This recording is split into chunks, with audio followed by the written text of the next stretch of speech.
बचपन में सुनते थे कि ज़्यादा इल्म हासिल करने से इंसान पागल हो जाता है। बहुत दफ़ा सोचा कि इल्म इंसान को पागल कैसे कर सकता है, लेकिन अब मैं यकीन से कह सकता हूँ कि वाकई ऐसा होता है। मैंने इसका अमली मुज़ाहिरा देखा है। अक्सर घर में बज़रिया डाक किताबें मौसूल होती हैं और जिस वक्त पोस्टमैन आता है ऐन उसी वक्त मेरा माली असलम भी पौधों की तराश खराश में मसरूफ़ होता है, लिहाजा किताबें वही वसूल करता है। मेरे सहन में लेमू का एक पौधा है जिस पर हर मौसम में लेमू लगते हैं। उस रोज़ में कुछ लेमू तोड़ रहा था कि मेन गेट की बेल हुई। असलम माली पौधों को पानी दे रहा था। उसने पानी का नल बंद किया और गेट से बाहर चला गया। थोड़ी देर बाद वो वापस आया तो उसके हाथ में एक बंडल था जिसकी पैकिंग बता रही थी कि अंदर किताबें हैं। मैंने वहीं पैक खोला और किताबों को अलट पलट कर देखने लगा। असलम माली मेरे करीब हुआ और आहिस्ता से बोला, साहब ज़्यादा किताबें पढ़ने से इल्म की ताप चढ़ जाती है। मैंने चौंक कर उसकी तरफ देखा और मुस्कुराया, ये सब ख्याली बातें हैं चाचा, इल्म की वजह से ऐसा नहीं होता। ये सुनते ही असलम माली ने कंधे पर पड़ा अपना कपड़ा उतार कर पसीना पोंछा और गौर से मेरी तरफ देखा। साहब जी, हमारे गांव में एक ऐसा बंदा मौजूद है। मेरे कान खड़े हो गए। कौन है वो? असलम माली ने दांत निकाले। मास्टर काऊ काऊ। पता चला कि असलम के गांव में गुज़श्ता 50 सालों में एक ही शख्स पढ़ा लिखा है और वो भी पागल हो चुका है। शहर के किसी स्कूल में हेड मास्टर था, फिर वापस गांव चला आया और अब हाथ में एंट उठाए काऊ काऊ करता फिरता है। असलम माली का गांव दूर दराज के किसी इलाके में था, लेकिन मुझ पर तजस्सुस का भूत सवार हो चुका था। मैंने पूछा कि चाचा, क्या मैं तुम्हारे गांव जाकर उस मास्टर को देख सकता हूँ? असलम ने कंधे अचुकाए, जब मर्जी देख लें, लेकिन हमारे गांव का रास्ता बड़ा ख़राब है, गाड़ी नहीं जाएगी। मैं जल्दी से बोला, ट्रेन या बस तो जाती होगी। उसने इस बात में सर हिलाया, सिर्फ बस जाती है लेकिन 2 बसें बदलना पड़ती हैं। मैंने असलम से उसके गांव का एड्रेस लिया, हवाले के लिए एक नाम मालूम किया और हफ्ता की रात रवाना हो गया। 3 घंटे के तवील सफ़र के बाद गांव पहुंचा तो शाम हो चुकी थी। रास्ता वाकई ख़राब था, पूरा इंजर पिंजर हिल गया, सख्त थकन हो रही थी। लिहाजा गांव में दाखिल होते ही चाचे असलम के बताए हुए बंदे का पूछा और वहां पहुंच गया। ये बंदा चाचे असलम का बहनोई नहला था और गांव में काफ़ी असर व रसूख रखता था। बड़ी मोहब्बत से मिला और बैठक में ख़ास तौर पर मेरे लिए बिस्तर लगवाया। रात के खाने में उससे गुफ्तगू हुई तो मैंने जानबूझकर मास्टर काऊ काऊ का जिक्र छेड़ दिया। नीले ने कहकहा लगाया, वो तो जी पागल है, एंट दे मारेगा। मैंने लस्सी का एक घूंट भरा।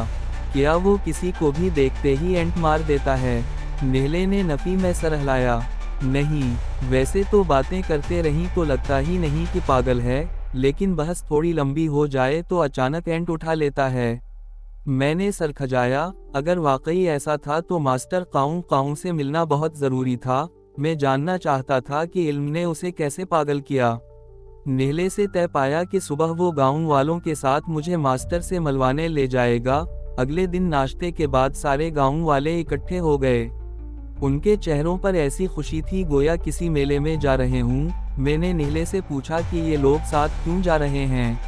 नीले ने कहकहा लगाया, बस जी, शौगुल मेले के शौकीन हैं। वैसे भी ये लोग मास्टर के दिमाग को ज़्यादा समझते हैं, यही मास्टर से बातचीत करेंगे। आपने बस पीछे रहकर देखना है कि मास्टर कैसे पहले पागलों वाली बातें करता है और फिर एंट उठाता है। मैंने एक अहम सवाल किया, क्या मास्टर साहब के घर वाले भी साथ रहते हैं? नहला हंस पड़ा। नहीं, वो शहर में हैं, सिर्फ मास्टर ही तमाशा लगाने के लिए यहाँ रह गया है। 10 मिनट बाद हम सब मास्टर काऊ काऊ की रहाइश गाह के करीब पहुँच गए। उनके घर के बाहर शेषम का एक दरख्त लगा हुआ था। मैंने दूर से देखा कि घनी छांव में एक 60-65 साला उम्र रसीदा शख्स कुर्सी पर बैठा ऐनक लगाए कोई किताब पढ़ रहा है। गांव के सब लोगों ने एक दूसरे की तरफ देखा और फिर मुहतात अंदाज में आगे बढ़ने लगे। नीले ने मेरा हाथ पकड़कर वहीं रोक लिया। गांव वाले मास्टर के थोड़ा और पास आ गए। शायद मास्टर को भी लोगों की आमद महसूस हो गई थी। उसने एकदम किताब से नजरें उठाएं और लोगों की तरफ देखा। कुछ देर तक वो उन्हें घूरता रहा, फिर अचानक उसके लबों पर मुस्कुराहट नमूदार हुई। आओ आओ, क्या पूछने आए हो?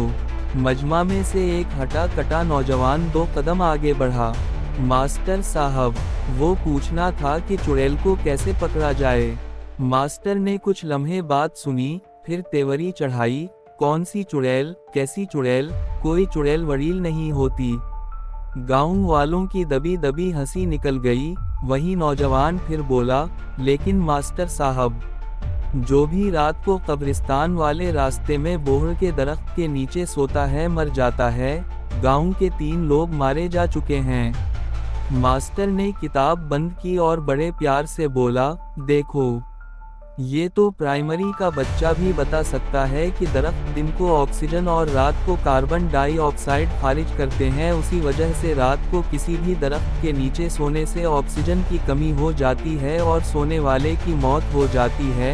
इसमें किसी चुड़ैल का कोई हाथ नहीं। ये सुनते ही सारी फिजा कहकहों से गूंज उठी। नेहले ने फखरी अंदाज में मेरी तरफ देखा, कर दी ना पागलों वाली बात। मैंने मास्टर की तरफ देखा जो लोगों के कहकहे सुनकर दांत पीस रहा था। गांव का रंगरेज आगे बढ़ा, मास्टर साहब, काला रंग कैसे बनता है? मास्टर ने गर्दन उसकी तरफ घुमाई। भाई, काला रंग कोई रंग नहीं होता। यूं समझ लो, जिस चीज में किसी रंग की मिलावट ना हो यानी बेरंग हो, वो काली होती है। सब लोग हंसते हुए लौटपोट हो गए। सवाल करने वाले ने बुलंद आवाज कहा, ओए पागल मास्टर, मेरे बाल सफेद हैं। मैं हर चौथे दिन खिजाब लगाता हूँ, फिर ये सफेद से काले कैसे हो जाते हैं? कहकहे बुलंद हो गए। मास्टर एकदम खड़ा हो गया। सब लोग चूकने हो गए।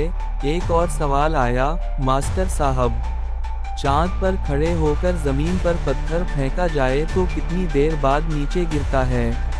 मास्टर के लहजे में बेबसी उमड़ आई।